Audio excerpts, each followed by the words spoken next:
ക്ഷണം സ്വീകരിച്ച് ഏറെ തിരക്കുകൾക്കിടയിൽ നമുക്കറിയാം ഇലക്ഷൻ കഴിഞ്ഞ് നിൽക്കുകയാണ്. ഒരുപാട് തിരക്കുകളുടെ ഔദ്യോഗികമായിട്ടുള്ള അദ്ദേഹം നമ്മുടെ ക്ഷണം സ്വീകരിച്ച് ഇവിടെ എത്തിയിരിക്കുകയാണ്. Muvattupuzha municipal vice chairperson Sri PM Abdul Salam അദ്ദേഹമാണ് നമ്മുടെ ഈ പ്രോഗ്രാം ഉദ്ഘാടനം ചെയ്യുന്നത്. അദ്ദേഹത്തെ സ്നേഹബഹുമാനത്തോടെ ഞാൻ ഈ വേദിയിലേക്ക് സ്വാഗതം ചെയ്യുന്നു. പിന്നെ ഈ സ്കൂളിലെ അധ്യാപകനും നമ്മുടെ ഈ പ്രോഗ്രാമിൻ്റെ ഓൾ ഇൻ ഓളായ ബഹുമാന്യനായ ശ്രീ PS ഷിയാസ് സാറാണ് നമ്മുടെ ഈ പ്രോഗ്രാം അധ്യക്ഷം വഹിക്കുന്നത്. അദ്ദേഹത്തെ അധ്യക്ഷ സ്ഥാനത്തേക്ക് സ്വാഗതം ചെയ്യുന്നു. അദ്ദേഹത്തെക്കുറിച്ച് ഞാൻ പറയാതിരിക്കാൻ എനിക്ക് വയ്യ. കാരണം എന്താണെന്ന് വെച്ചാൽ നമുക്കിങ്ങനെ ഒരു സംഗമം വേണമെന്ന് കുറച്ച് കാലമായി ആഗ്രഹിക്കുന്നത്. അപ്പോൾ എങ്ങനെ കിട്ടും? കാരണം അന്ന് നമ്മളെല്ലാവരുടെയും അഡ്രസ്സ് മാത്രമല്ലേ കയ്യിൽ വെച്ച് ഉണ്ടായിരുന്നുള്ളൂ. അതൊക്കെ അന്ന് കാലഹരണപ്പെട്ടു പോയി നമ്മുടെ ജീവിത തിരക്കിൽ വെച്ചിട്ട്. അപ്പോഴേ എങ്ങനെ കണ്ടുപിടിക്കും കേൾക്കുമ്പോഴാണ് എൻ്റെ ഒരു സുഹൃത്ത് വഴി ഇവിടുത്തെ സിജു സാറിൻ്റെ നമ്പർ കിട്ടുന്നത്. അപ്പോൾ അദ്ദേഹമായിട്ട് കോണ്ടാക്ട് ചെയ്തപ്പോൾ അദ്ദേഹം പറഞ്ഞു ശരി ഞാൻ നോക്കാമെന്ന് പറഞ്ഞു. പിന്നെ ഒരു ദിവസം എന്നെ സാറ് വിളിക്കുകയാണ്. പെട്ടെന്ന് ഞാൻ പരിഭ്രമിച്ചു. അങ്ങനെ ആരാണ് വിളിക്കുന്നത്? അപ്പോൾ ടീച്ചർക്ക് അറിയില്ലേ, ടീച്ചറോട് ഇങ്ങനെ കോണ്ടാക്ട് ചെയ്തിട്ടില്ലേ എന്നാണ്. അപ്പോൾ ഞാൻ ശരിക്കും നമ്മുടെ ഒരു പ്രിൻസിപ്പാളാണല്ലോ, അദ്ദേഹത്തോട് ഇത് പറയാവോ തിരക്കിനിടയിൽ എന്ന് വിചാരിച്ചെങ്കിലും അതിനെയൊക്കെ അദ്ദേഹം അങ്ങ് മായ്ച്ചു കളഞ്ഞു. അത്രയും ഫ്രണ്ട്ലി ആയിട്ട് നമ്മളിൽ ഒരാളോ അല്ലെ അതിലും ഫ്രണ്ട്ലി ആയിട്ടാണ് അദ്ദേഹത്തിൻ്റെ ഇടപെടൽ അന്ന് തൊട്ട് ഈ നിമിഷം വരെ ഉണ്ടായിരുന്നത്. കാരണം ഇത് കോർഡിനേറ്റ് ചെയ്യേണ്ടത് മുഴുവനും നമ്മളാണ്. പക്ഷേ അദ്ദേഹം എല്ലാം ഏറ്റെടുത്തു. നമ്മൾ ഇന്നിവിടെ വന്നിരിക്കുന്നേ ഉള്ളൂ. എല്ലാ കാര്യങ്ങളും എന്ത് പറയുമ്പോൾ സാറ് പറയും ഞാനേറ്റു എന്ന്. അങ്ങനെ അഡ്രസ്സ് കിട്ടിയിട്ട് എനിക്കൊന്നും മനസ്സിലാകുന്നില്ല. അഡ്രസ്സ് വായിക്കാൻ തന്നെ കിട്ടുന്നില്ല. അപ്പം ഞാനെന്നത് പറഞ്ഞു ഇവിടെ ഈ ലൊക്കാലിറ്റി മൂവാറ്റുപുഴയുള്ളവരാണ് കൂടുതലും. 7 പേരെ ഞങ്ങൾ മലബാറിസ് ഉള്ളൂ. അപ്പം നേര്യമംഗലം എന്നുള്ളതായിരുന്നു എനിക്ക് പേരെടുക്കാൻ വേണ്ടി തങ്കമണിയുടെ. ഞാനിങ്ങനെ സാറിനോട് പറഞ്ഞു ഇങ്ങനെ ഒരു നേര്യമംഗലത്തുള്ള തങ്കമണീൻ്റെ അഡ്രസ്സ് എനിക്കിരുന്ന് മനസ്സിലാകുന്നുണ്ട്. അപ്പോൾ സാറിന് അത് പരിചയമുള്ള ആളാരോ അല്ലേ. അങ്ങനെ അവിടുന്ന് തുടങ്ങി എല്ലാവരെയും കണക്ട് ചെയ്തു എല്ലാവരെയും കിട്ടി. പിന്നെ 2 പേരെപ്പോഴാണ് പോയ വിവരവും സാറ് നമ്മളെ വിട്ടുപിരിഞ്ഞവരൊക്കെ അറിയുന്നത്. പിന്നെ അതുപോലെ 2 പേര് വിദേശത്താണുള്ളത്. പിന്നെയും 4 പേരെ കിട്ടിയില്ല. ഞാൻ കുറേ പേർക്ക് കാർഡ് അയച്ചു, പക്ഷെ അതിനൊന്നും റിപ്ലൈ കിട്ടിയില്ല. അപ്പോൾ അത്രയും നമ്മളോട് സഹകരിച്ച് നമ്മളിവിടെ എത്തിച്ചേർന്ന് നമുക്കിങ്ങനെ ഒന്ന് കൂടി ചേരണമെന്ന് നമ്മളെ പോലെ ആഗ്രഹിച്ച സാറിനെ നമ്മളെല്ലാവരുടെയും അഭിനന്ദനങ്ങൾ അറിയിക്കുകയാണ്.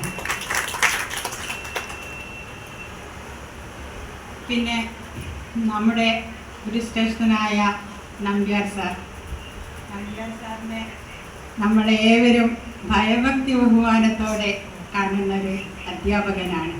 അതായത് നമ്മളെല്ലാവരും തന്നെ ഇവിടുന്ന് നല്ല ഒരു മികച്ച മാതൃകാ അധ്യാപകരായി പുറത്തേക്ക് പോകണമെന്ന് അത്രയും ഒരു നിശ്ചയദാർഢ്യമുള്ളൊരു അധ്യാപകനായിരുന്നു അദ്ദേഹം.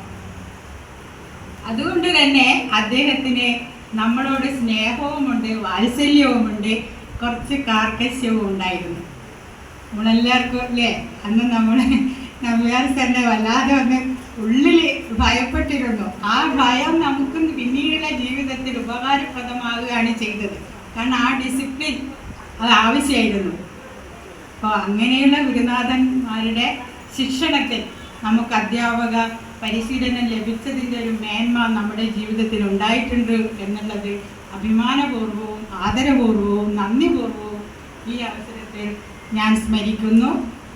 പിന്നെ നമ്പ്യാർ സാറ് ചിരിക്കൂ തമാശ ഞങ്ങളെ വലവാറുകാരുടെ ഭാഷ പറഞ്ഞാണ് കളിയാക്കാറ്.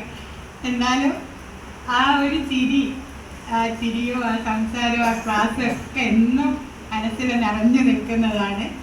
അപ്പോൾ അദ്ദേഹത്തെ ഈ അവസരത്തിലും നന്ദിയോടെ നമ്മൾ ആദരിക്കുകയാണ് മനസ്സുകൊണ്ട്. പിന്നെ അദ്ദേഹമാണ് നമ്മുടെ മുഖ്യ പ്രഭാഷണം നടത്തുന്നത്. അദ്ദേഹത്തെ മുഖ്യ പ്രഭാഷണത്തിനായി അത്യധികം ബഹുമാനത്തോടെ ഞാൻ സ്വാഗതം ചെയ്യുകയാണ്. അതുപോലെ ഗ്രേസമ്മ ടീച്ചറോട് എത്തിയില്ല, നമ്മൾ പോയി കൂട്ടണം, അവർക്ക് ഇത്തിരി വയ്യായിക ഉണ്ടെന്ന് പറഞ്ഞിരുന്നു എന്നോട്. അപ്പം ഗ്രേസമ്മ ടീച്ചറും എപ്പോഴും നമ്മളോടൊരു മാതൃവാത്സല്യത്തോടെ ചിരിച്ചുകൊണ്ട് വരുന്ന ഗ്രേസമ്മ ടീച്ചർ നമ്മളെ മനസ്സിലില്ലേ. നമ്മളെ പഠിപ്പിക്കുക മാത്രമല്ല, നമ്മളോട് മാതൃസഹജമായ ആ ഒരു സ്നേഹവും വാത്സല്യവും ഉപദേശങ്ങളും ഒക്കെ തന്നിരുന്ന ടീച്ചറാണ്. പ്രത്യേകിച്ചും നമ്മളെ ഹോസ്റ്റലേഴ്സ് ആയത് കാരണം, നമ്മളെ വീട് വിട്ട് വന്നവരായ കാരണം ഇടയ്ക്കൊക്കെ നമ്മൾ സ്റ്റാഫ് റൂമിൽ ചെന്നാൽ നമ്മളോട് ചോദിക്കും വിവരങ്ങളൊക്കെ.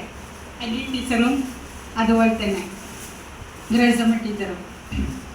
അപ്പോൾ ടീച്ചറെയും ഞാൻ ഈ യോഗത്തിലേക്ക് സ്വാഗതം ചെയ്യുന്നു. പിന്നെ അല്ലി ടീച്ചറോടും ഗ്രേസമ്മ ടീച്ചറോടൊക്കെ ഞാൻ സംസാരിക്കുമ്പോൾ അപ്പോൾ ആ കാലത്തുള്ള ആ സംസാര രീതി തന്നെ ഇപ്പോഴും ടീച്ചർ നമുക്ക് ഗിഫ്റ്റുമായിട്ടാണ് വന്നിരിക്കുന്നത്, നമ്മൾ അവർക്കാണ് കൊടുക്കേണ്ടത്. അപ്പം ആ ഒരു സ്നേഹം ഇന്ന് നമുക്ക് അനുഭവിക്കാനൊരു ഭാഗ്യമുണ്ടായി. അപ്പോൾ ടീച്ചർ നമുക്ക് കായിക പരിശീലനമാണ് തന്നത്, കായിക വിദ്യാഭ്യാസം. അപ്പോൾ ആ ഒരു കാലവും അന്നത്തെ ഒരു ഓർമ്മകൾ നമ്മുടെ മനസ്സിലൂടെ കടന്നു പോവുകയാണ്. അപ്പോൾ ടീച്ചർക്കും ഈ യോഗത്തിലേക്ക് സ്നേഹാദരവോടെ സ്വാഗതം ചെയ്യുന്നു. തന്നെ അധ്യാപികയായ ശ്രീമതി ഷെഫ്ന സലീമിനെയും ഈ യോഗത്തിലേക്ക് സ്വാഗതം ചെയ്യുകയാണ്. പിന്നെ ഈ അവസരത്തിൽ നമ്മുടെ നാരായണ സാറേയും നമുക്കെന്നും നമ്മുടെ മനസ്സിൽ ഇങ്ങനെ നിറഞ്ഞു നിൽക്കുന്ന ഒരു അധ്യാപകനാണ്.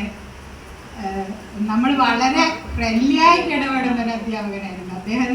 നമ്മളോട് നമ്മുടെ പ്രായത്തിലുള്ള ആളോട് പോലെ തന്നെയുള്ളൊരു സമീപനായിരുന്നു. അതുകൊണ്ട് നമ്മൾ കൂടുതൽ ആ ടൂറിനും നമ്മുടെ ക്യാമ്പിനൊക്കെ നമ്മൾ വളരെ അടുത്തിരുന്നു. അതുപോലെ ഇബ്രാഹിം സാറിൻ്റെ ആ ചിരിയും ഒക്കെ. ഞാനിവിടെ അസുഖമായിട്ട് ഹോസ്പിറ്റലിൽ കിടന്നിരുന്നു. അപ്പോൾ ഇവരൊക്കെ അവിടെ വന്നപ്പോഴേ ശരിക്കും അന്ന് ഒരു നമ്മുടെ വീട്ടിൽ നിന്ന് നമ്മളെ അത്രയും കെയർ ചെയ്തിരുന്നു അവരൊക്കെ. അങ്ങനെ അവരെയൊക്കെ ഈ അവസരത്തിൽ നമ്മൾ നന്ദിയോടെ സ്മരിക്കുക.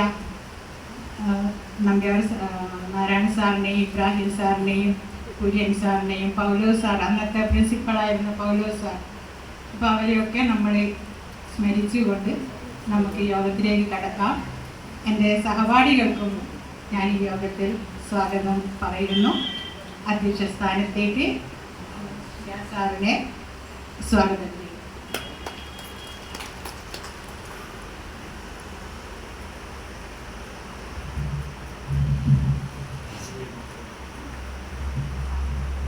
പ്രിയമുള്ളവര്,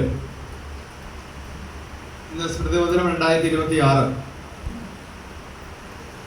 ഈ പരിപാടി ഉദ്ഘാടനം ചെയ്യാൻ എത്തിയിരിക്കുന്ന മൂവാറ്റുപുഴയുടെ പ്രിയങ്കരനായ വൈസ് ചെയർമാൻ, എൻ്റെ സുഹൃത്തും സഹോദരതുല്യനുമായ സലാമക്ക, ഈ സ്കൂളിൽ ദീർഘനാൾ അധ്യാപകനായി സേവനമനുഷ്ഠിച്ച് പിന്നീട് ഞാൻ സർവീസിൽ കയറിയ എൻ്റെ നേര്യമംഗലം ഗവൺമെൻറ്